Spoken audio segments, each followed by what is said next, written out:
Good evening, everyone. Topping our news, three corporate giants, J.P. Morgan Chase, Home Depot, and Microsoft, all members of the Dow Index, and each making news today for very different reasons.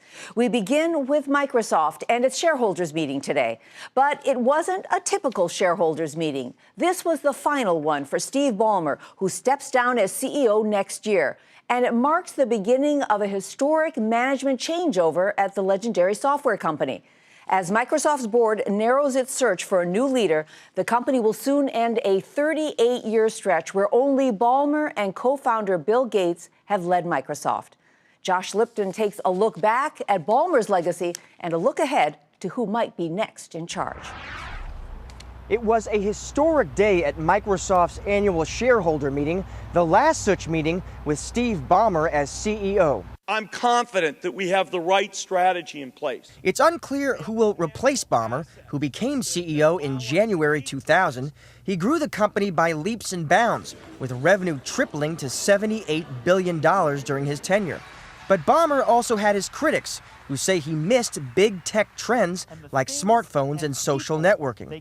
Microsoft's stock is up sharply this year, but it's down about 25% under his watch. And even this week is going to be pretty. Bill Gates, at the shareholder meeting today, gave no guidance for when a new CEO would be picked, but he did speak with emotion about his friend, Steve Ballmer. We've got a commitment to make sure that the next CEO is the right person for the right time for the company we both love. And we share a commitment that Microsoft will succeed as a company that makes the world a better place. So thank you for your support. Top picks to replace Ballmer include Ford CEO Alan Mulally, who reportedly helped Ballmer reorganize Microsoft. Former Nokia CEO Stephen Elop is also discussed as a candidate. Today, shareholders approved Microsoft's deal to buy that smartphone maker. There are also possible internal candidates, such as Kevin Turner, the COO, who could make sense if the company wants a capable manager who understands the company's culture. Satya Nadella, the executive vice president of Cloud and Enterprise, is also talked about as a potential successor. At the shareholder meeting today, Microsoft did make a point of emphasizing its cloud products. Analysts on Wall Street have different views on what Ballmer's replacement should do. Rick Sherlin at Nomura argues that Microsoft should sell what he calls its money-losing consumer products, like the Xbox, and instead focus on the commercial side of the business. Colin Gillis of BGC says Microsoft needs to put more resources into mobile devices. Double down on mobile, because there are north of 7 billion people on this planet, and the way people are going to access the internet is going to be via their phones. Regardless of who does replace Ballmer or their strategy for the company, Microsoft does face real challenges as it repositions itself for this post-PC era. Josh Lipton, Nightly Business Report, Bellevue, Washington. Well, as Josh just said, whoever the next CEO, Microsoft faces some big challenges, and here to discuss them and who might best tackle them is Bill George. He's the former CEO of Medtronic and a professor of management at Harvard's Business School. Professor, welcome back. Good as always, Bill, to see you. So how big a fix is required at Microsoft, and what's the first thing the new CEO needs to do there? Well, Tyler, I think it's substantial. Steve has been there 14 years. I think it's timely that he move on. Maybe it could have happened a little bit sooner. It's the end of an era, clearly, and it'd be the first person really from the outside. I think it is time to go outside. I don't think the internal candidates are going to be selected. And I think the first thing they need to do is take a complete look at the enterprise, decide, are they going to be in enterprise software? Are they going to be in consumer and mobile?